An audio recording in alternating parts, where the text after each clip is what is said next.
meeting to order. Tonight it's 6:32 p.m. Good evening. Welcome to the February 15th meeting of the Dover-Sherborn Regional School Committee.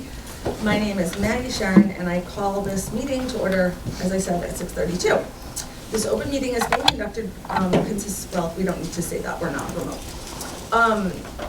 Information on how to join school committee meetings and our meeting agendas are posted on the Dover-Sherborn District website. Just note that this meeting is being recorded and be aware that anything that you do or say could be captured by the recording. We did not on our agenda have public comment tonight, but I see that there are folks in the audience, which we don't have all the time. So are there any members of the audience who would like to make a comment tonight? Okay, so we have two. All right. Any of our students? Are you just here to hang out and see about the fees? Yes. Okay. So since we do have public comments, I'm going to read the preamble. Community comments are an opportunity for members of our community to be heard. We respectfully request that you make your comments brief, no more than 3 minutes, and that you move our discussion forward by adding new information. Please try to avoid repeating points that have already been made. For community comments, please raise your hand and wait to be called on. When you speak, begin by stating your name and your address, whether you live in Dover, Sherborn, Boston, or a member of our faculty. Community comments are an opportunity for our school committee to listen to members of the community. It's not a forum for answering questions or engaging in debate. Once the public comment section of our meeting has concluded, we will move on to other business, and unsolicited comments from our community will no longer be permitted. This is standard operating procedure in school committee meetings across our 3 school districts. Thank you. So first, community comment. Hi. Hi. I have a comment from a friend who couldn't be here tonight. May I read hers and then my comment after? Sure. Yes. Okay. Okay. I'm Bethany Burke from Dover, and I'm reading for Liz Penagoulias, a mother and resident of Sherborn. Says, my name is Liz Penagoulias. I live in Sherborn. I have one son who attended DS schools prior to his recent graduation, and a daughter who currently is in the schools. My questions refer to the past 2 regional school committee meetings. Context and references can be found in those recordings. I'm respectfully requesting that my questions are answered in writing and shared with the community in the interest of transparency and generating community discussion. I will provide them in writing to all of you at the conclusion of this meeting. Number 1, could you clarify what one member referred to as old school when referencing academics? What I hear when you use that term is you're either dispensing with a well-established body of knowledge or limiting access to a body of knowledge by considering it to be old school. Also, could you clarify what you mean by we are a public school? What I hear in that comment is that you are advocating for policies that align with a bureaucracy and interests outside of the local community. Answers to these questions could enlighten us on the school committee's educational philosophy. Number 2, could you further define your notions of student-led classrooms and peer-led groups? What does this look like day to day and over the arc of a student's academic career? Is there a rubric for this? And what role would teachers play? There is a movement in public schools for these programs across the nation, but it has been proven to be disruptive in the classroom and dangerous on campus. Who will have oversight of this, and how does this work within the recent restructuring of the anti-bullying and restorative justice policies? And third and last question, during the presentation for the multi-tier support system, it was stated that all children are moved through the tiers and are evaluated for disabilities having to do with social, emotional, behavioral, and academic problems. And as a child moves into Tier 2 or Tier 3, which is an indication that there are problems, teachers, coaches, and interventionists work with the child, but the child's parents are not notified. Could you clarify when a parent is notified and also what the qualifications of coaches and interventionists are? And given that the results of the MCAS are irrelevant to this new system, are the schools moving toward evaluations rather than grades? Thank you. Thank you. And then here's copies of her. And then this is my comment. I would like to address the need for more basic practical information about social emotional learning, cultural responsive teaching, and the multi-tier support system, and how DEI is working through those systems into the curriculum. Parents need this information to make informed decisions about their children's education. I was present at the DEI workshop, and I heard an extensive list of questions from parents which remain unanswered. Some of these questions, such as providing scientific evidence via peer-reviewed articles demonstrating these programs, increase academic rigor, are safe for kids of all ages, and are not a social experiment, that parents did not give their consent for, were asked multiple times. I believe it is critical that these questions are answered for the entire community in a written format. This should be a priority given the school committee is close to approving a strategic plan and an annual budget. And more relevant to tonight's meeting is how much are these programs costing the taxpayer? I'm glad to see a representative here for the Sherborn Advisory Committee, and I'm not sure if someone's here from the Dover-Sherborn Committee. But they volunteered a time to review budgets and report back to the towns, and I respectfully request that you disclose how much money is being spent on SEL, CRT, and DEI in writing to the community. This includes all teacher training, support staff, consultants, curriculum material, and anything having to do with these areas. Thank you for your time, and thank you for representing all residents of our towns impartially so that the community can continue to support, trust, and believe in you.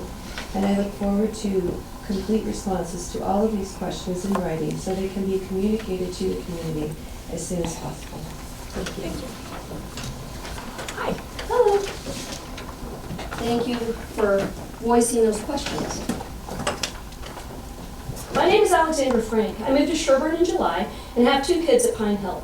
I'm impressed by the school committee's responsiveness to the concerns of students. My children typed up some thoughts on their own volition, knowing that their peers have presented at these meetings and been rewarded for their efforts.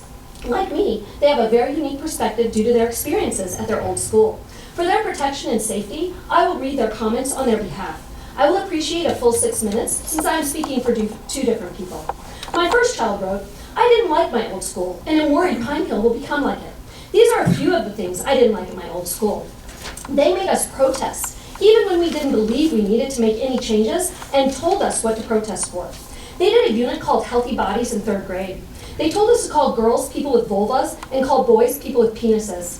Some of the rules were not to laugh, not to gossip, and not to talk about what we were doing outside of class. We all had to sign a poster with rules on it, and if we didn't, we were told that we'd have to talk to the teacher about it. If we didn't follow these rules, we would have to sit alone at lunch. They encouraged us to touch our, quote, middle parts, such as our anus, penis, or clitoris. They read about and showed us pictures of private parts. One boy even covered his face so he wouldn't have to look at pictures of penises. The teacher said we really should be doing this in 1st grade. It made me feel uncomfortable. They made affinity groups for people of color only. The students in the groups did fun activities and talked about their experiences as people of color. At the end of each meeting, they would get candy and came back and bragged about it as if they were getting rewarded for what they looked like. They let a student whose parents were from Argentina into the group, but didn't let a boy who was born in Costa Rica and had a father from there in. We had to listen to an activist read their poem 5 times in a row, while students made posters for protesting. They made us color pages of brown, black, and LGBTQIA+ people and hang them all over our classroom as our decorations for the year. If you colored people any color other than brown or black, the teacher would tell you to redo it. One day at lunch, my sister saw that her friend was eating an egg and ham sandwich. She joked, "Oh, green eggs and ham." Her friend replied, "Dr. Seuss is racist." My sister said that to your opinion. Her friend started to cry and told the teacher. The teacher and librarian told the class that Dr. Seuss's drawings are racist, and that if a teacher or adult tells you something is racist, to believe them and not to look at it. I asked the teacher if we could study some European history since all we were studying was harmed minorities history and activists. She said that we were basically studying European history all the time. I had to learn math, handwriting, and spelling at home because they weren't teaching it well at school. They made my sister's class watch a video before Thanksgiving break about how Columbus and the Pilgrims murdered the Native Americans because they brought diseases even though it was unintentional. I asked the librarian for ancient history books and was given Kitty Construction Company. These are some things that have happened at Pine Hill that remind me of my old school. The teacher replaced the bulletin board with our goals for the year with one that said, "We celebrate Black history every day." Surrounding that phrase were names of multiple Black activists saying, "Challenge like Rosa, dream like Martin, fight like Malcolm, write like Langston, inspire like Cole, and lead like Harriet." One day in social studies, the teacher announced we would discuss multidimensional history.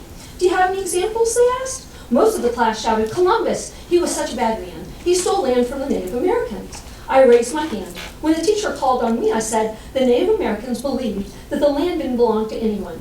They believed that the earth is our mother and that we must take care of her." "I disagree," the teacher responded. They ended the argument there. One day, the teacher announced that a student in the class would be changing their name and pronouns. The teacher gave us a bunch of points toward a class reward and cried because of the student's bravery. A week later, the student changed back to their original name and pronouns. A fellow fourth grader told me that the teachers told the third graders from the year before to petition the school committee to change Columbus Day to Indigenous Peoples Day, and then acted like it was the student's idea. My other child wrote, "I'm going to tell you something about my old school, then some stuff about Pine Hill. I'm worried Pine Hill is becoming like my old school. At my old school, there was a transgender kid who bullied me with words and physically for 2 years. I reported it, and so did my mom, but they never fixed it. They kept making us talk to each other, something called restorative justice, and it never helped. It finally stopped when my mom was able to get me put in a different class my last year, but then my sister had to be with her, and she bullied my sister the same way. My sister and mom reported it, but they made them talk to each other, like they did with me, and it didn't help at all. They never did any kind of discipline with her, even though we read in the handbook that that's what should have happened. When we left the school, it was one of the happiest days of our life. They read and talked to us a lot about gender identity and pronouns. Kids were constantly changing their names and pronouns. It was hard to keep up with all of them. Pine Hill is reminding me of my old school. We were talking about Columbus, and the teacher said, "Columbus came over and said, 'This is now my land.' So Columbus basically came over and bullied the indigenous people." Other kids started saying things like, "You can't just walk into your neighbor's house and say, 'This is now my house.'" Before Halloween, the teacher showed a video called "My Culture is Not a Costume." It made me worried about what I could and could not wear for Halloween. The teacher said this month we specifically celebrate Black history, which we should be celebrating every day. I don't understand why we aren't celebrating everybody's history every day. There are signs for a Pride Club hanging up everywhere. The club is called the Pride Hill Alliance. It used to be called the GSA. GSA stands for Gay Straight Alliance. One poster says, "Why? So you know you have someone that you can trust to be yourself with. I can be myself with my family."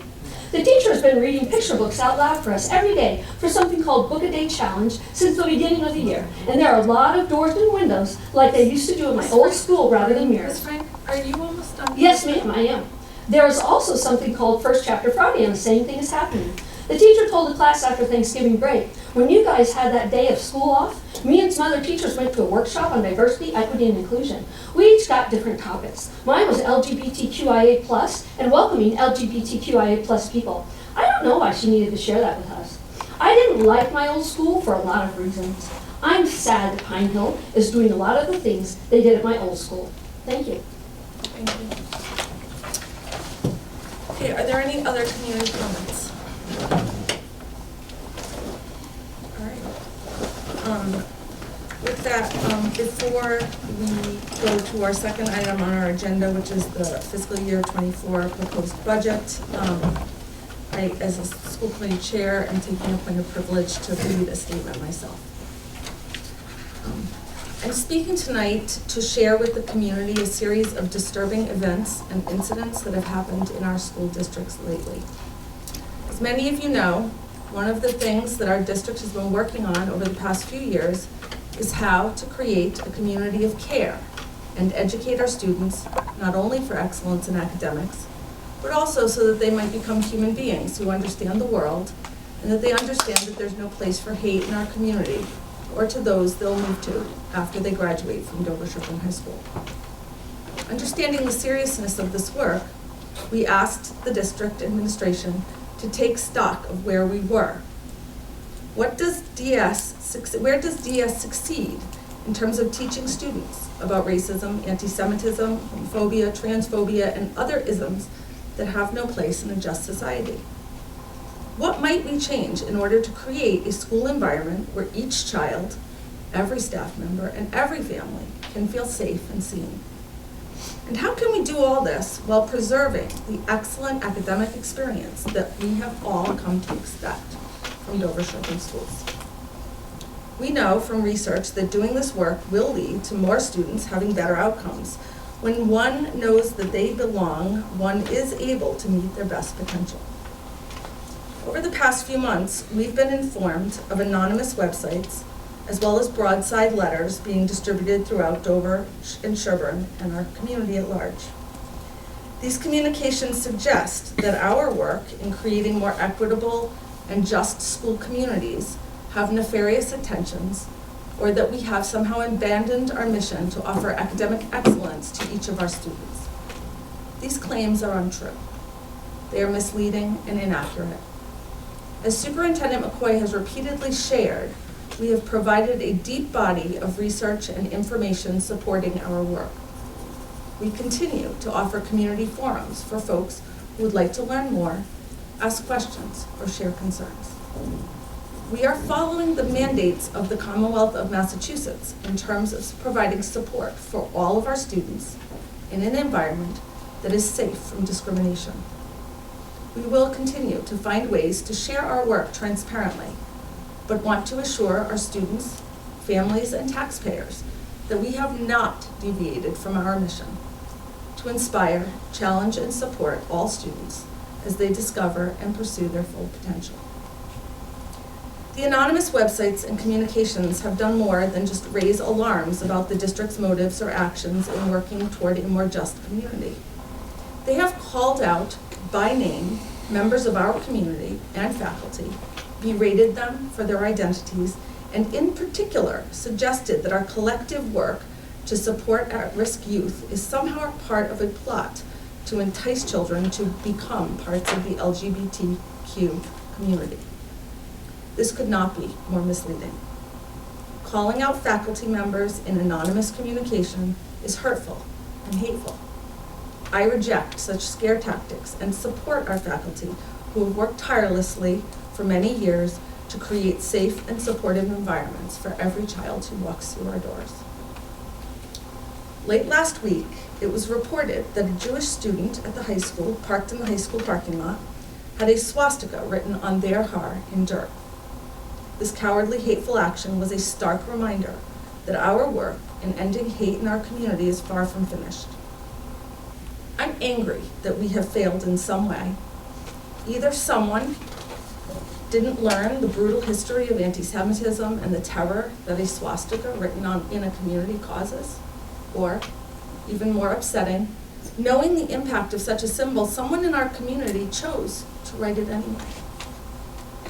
Calling out hate anywhere, but especially in our school communities, is our obligation.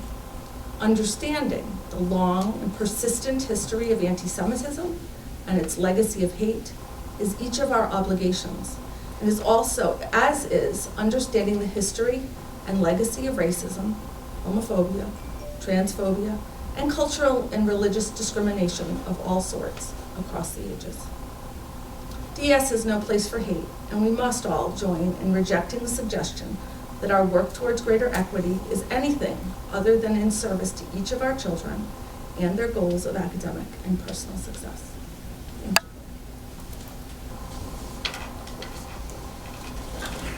Are there any other comments from school committee members or from the superintendent? Yeah, Ms. Johnson. So, as a school committee member, the reason I do this is not because I don't have anything else to do. There are lots of ways to volunteer my time. I find that I do this because I feel like the children are the future of our community. We want them to be productive members of society, and we want them to be kind. When I've seen some of these websites, which I have also tried to contact whoever has been doing them to say, who are you? Because if I did want more information, who are the people? To do this anonymously, I think number one, it's cowardly. Number two, I think if you really feel strongly about something, state who you are, state what your issues are, and then we can work together. Just throwing things out, especially to belittle faculty members and other people who are just trying to do their job and to educate our children. It's wrong, and it's hateful, and it's hurtful. And as a community member, it's embarrassing. I just can't see why people would do this. Yes, That's Mr. Neal. Thank you for that letter, Maggie, and putting this all into context for us. Mark Healy, I think if I want to say we have a common goal, it's that we give the best opportunity for the kids of our district and we continue to have strong schools.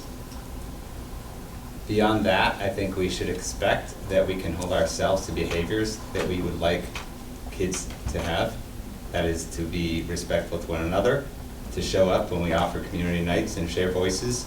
Dr. Hoyt ran a wonderful DEI Doubts community night a few weeks ago. There's another one on February 28th. And I believe there's a lot of value in having that opportunity to sit at a table and to talk respectfully and to think carefully about where we're coming from. It's okay to come from a different place, but to state it, again, anonymously, is the most cowardly act I can think of. And somebody invested a lot of stamps in getting their message out, yet couldn't put their name on it. I cannot understand exactly what motive they have, and frankly, who knows if they're even from Dover and Sherborn. So, as far as messaging, that's just background noise in my opinion. If you show up, and I appreciate that you have shown up, and you're able to put your name on it, that's a head start.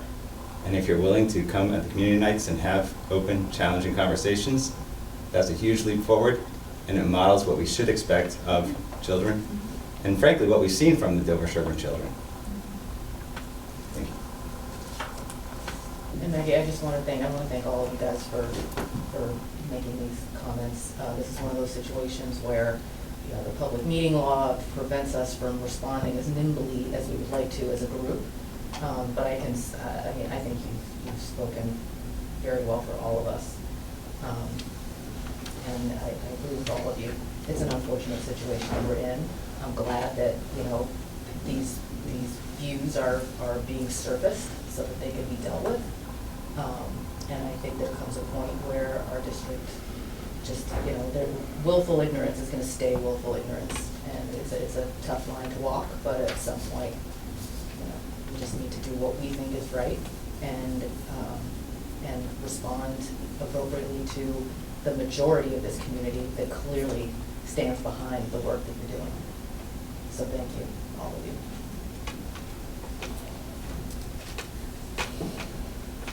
All right, and I want to echo what Mark said. I very much appreciate those in our community who have different views and who are willing to come and put their names and put themselves next to their comments. That takes some courage, and I want to make sure, while we cannot in this forum respond directly to community comment, it's just the law in Massachusetts. I know it's weird, seems like it's a me thing, it's totally not. But I just want to say that is an important part of communicating and just dealing with such a volume of anonymous things, besides all of the things about that we've said. It takes a lot of time. One of the things, and I know we have members of advisory and someone in the audience from Dover-Sherborn, I think that it takes a lot of time for our school personnel to deal with kind of this incoming situation. And one of the things about us that I'm really proud is we run a really lean operation here because we care about our taxpayers. But as a result, we don't have like a whole PR department that can respond like in moments to all the things. Like, it's literally our two leaders in our district. And so I worry because that, like, they only have, you know, like 80 hours every week to work on our behalf. And so, each. And so that means that they're not doing the other things we want them to do in terms of leading the district. And that worries me quite a lot because there is a lot of work to do doing this work, making sure that you're simultaneously doing the work to make sure everyone feels included and is seen and is part of our community, and also making sure that we remain academically excellent and all that stuff is work, like that's actual work. And so I'm hopeful that we'll be able to free you guys up a little bit to do that work, which is what we really want you to be doing. All right, moving on. Item number 2. Budget. Oh, do I do that, or that, okay. Oh, but you know what we're gonna do? No, Yeah. stop. We are on item number 2, which is about our fiscal year 24 proposed budget, but we understand that some of our community members here are specifically here because they are part of the Dover-Sherborn School Committee. No, Student Council. And they are here because they have come to us with a thoughtful proposal and request around parking fees at the high school.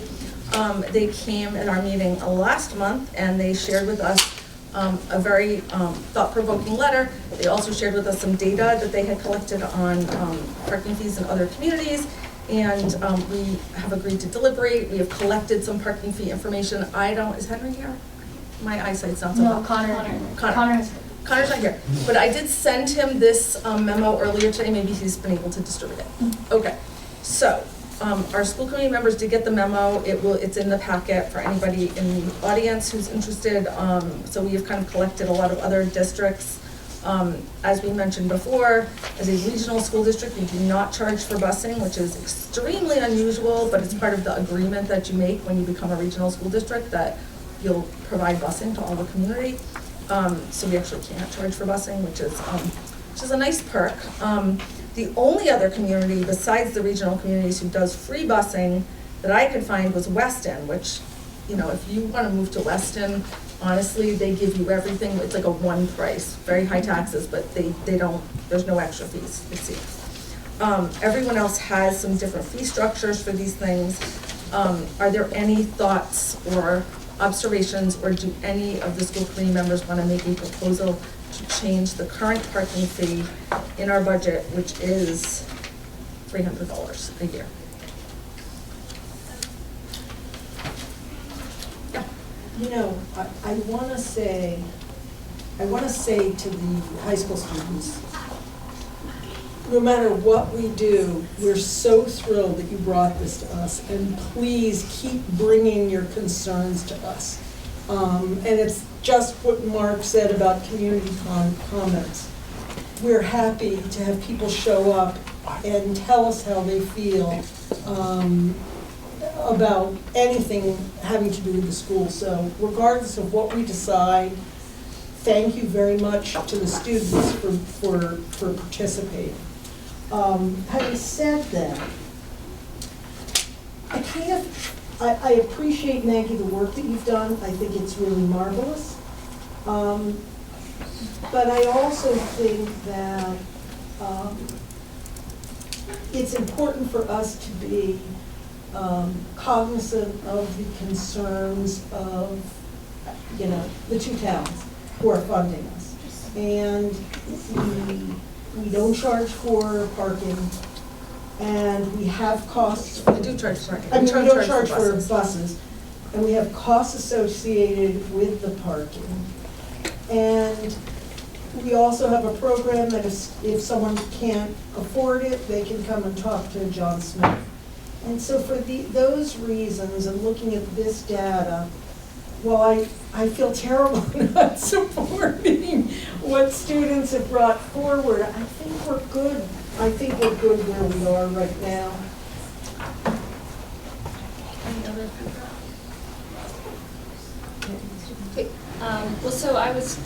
Thank you for putting this together, and I think, and thank you to the students for your presentation as well. And I think, to Judy's point, what's really important to note is that we're not allowed to charge for busing, but we also, and so we don't charge for busing, including our late buses. So of the 4 regional districts listed here, we're kind of right in there. It's 250, 200, 300, 300 of the 4 regional districts, none of which have bus fees. And some of the districts, I was trying to quick calculate, you know, in Natick you could be paying up to $600 per family. In Wellesley it could be $750 plus. Canton 500 plus, a bunch of 400 pluses, Needham 600 plus. So it's, you know, I guess it's not apples to apples, but the regional districts are. So, to Judy's point, I don't think we're kind of right in there. Any other? Well, if taking no action means we leave it at 300, is that correct? What I would like to ask, I'd like to make a motion that just requests that over the next, you guys are in high school, over the next 3 years at least, that we do not raise the fee beyond the $300, out of respect for these guys and their advocacy for their classmates, and also just so that we can kind of be thinking and watching our peer districts, particularly the region. I don't know if that's an official motion we need to make. It's a request to the administration. I think it's hard to do a motion that goes out that far Right. for new groups, but I think if it's something that you guys pass along, and now that we Yep. know internally, we would not probably look to increase it. We kept it at 250 for a really long time. I think it was the parking lot expansion that sort of brought to light the need to want to increase it. So I don't see that we would move to request you guys to increase it in the next 5 years. I will also say, we did a little deeper dive, because at first I didn't have the data on Concord Carlisle, and I thought maybe like they were free and we should like dig in on that. But Ms. Potter did share, she had some family members there, and they do charge the $300, and in fact, they have a lottery, and not everybody gets in at the $300. So we feel like we are providing a little bit of a service that like anyone who wants to come. And if you guys, as student council members, find out that there are students who really need to park, or have a family reason that they need to park and they don't have the financial means, please encourage them to reach out to Mr. Smith or Ms. Keegan, and we have gotten assurance from them that those accommodations can be made. All right? You guys are awesome. Thank you. Why could we not move to request that the fee not Because it goes increase? beyond our terms and into future years. Oh, beyond our terms. Future Yeah. years, I'm less concerned about the Yeah. beyond our. Well, you're binding Yeah. people who are, to things that you're setting, so. I'm okay with it being written into the record, and you guys have long memories. And as we've seen, people do record these things, so do feel free, like you can take it, make it a YouTube clip, and like play it for Get future many times every year. generations, like we promised. I have really a feel- freshman, so. You're on it, okay. Because, we really are very empathetic to the needs of students, and we wish that we could grant your request. All right, thank you guys. All right, moving, this job is not fun. All right. Bye, guys. Thank you. All right, we are back to the 24 proposed budget. We're going to specifically looking at the operating budget for fiscal year 2024. There is some action we have to take. Yeah, so the only action I have, and I'll save the few comments I was gonna make about the fiscal year 24 budget, because I don't have new information for you guys to have to approve, so I'm gonna say it once when we go. But I would like to request your approval of a revised capital plan for fiscal year 24, version 2.0, and I do have actually big pages, and we actually are trying to get a lot of documents. That's okay. I can blow it. Yeah. I know, I put it in there. Did you get this page? Oh, yeah. Sorry. And it was hard to, because it was sideways. I know. was trying to do Well, you this. can see Yeah, I was it. like, I was trying to. Just for the public, I just tried Mine to. goes sideways. I know, I've seen it before. So it's actually easier. So the change that we're bringing forward, as you recall, we've been doing this for the last couple of years, or not the last year we did it, before we've been covering all of ours for E&D. But the largest project last year, we asked the town to fund, and then you took on some of the smaller projects with excess and deficiency funds. So now that we're at this juncture, I think we're proposing to have the town cover the rooftop air handler unit project. You will notice though that we did add a 10% contingency. Based on the status of the market, I don't think it's prudent not to add that on there, so we're bringing that forward at 1.2. That is the amount that we will pass along to the towns for funding. The other two projects are staying in the classroom floors. We'll have you vote in March when you do your budget motions to approve funding for that, along with the bathroom renovations, which will have a updated quote for you in March. We are taking off for fiscal year 24 anything to do with the wastewater treatment plant. You'll note that I said, I think I said this verbally, but I put it on our plan now to say that our contractor is working on a long-range capital outlook for the wastewater treatment plant and did not see anything that we needed to be worried about next year. So we're left with those two projects that we have on for still fiscal year '24, but funded by the region. So I'm bringing forward a new version of capital for your approval tonight so that we can disseminate the information to both towns' capital plans. Questions, concerns, comments? Oh, but let me just point out, and I added this to your schedule too. Coming from the Dover Capital Committee, we are looking into a model that would be completely electrification. As you know, there was a small component of gas.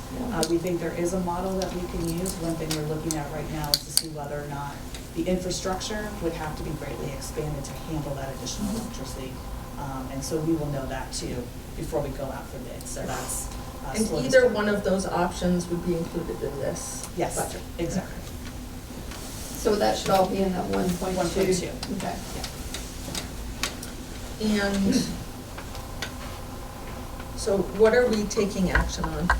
So if you approve this plan, it's delineated where you've got the town at the 1.2 and the regional school committee at the 180 if you look down at the bottom of the page. Okay.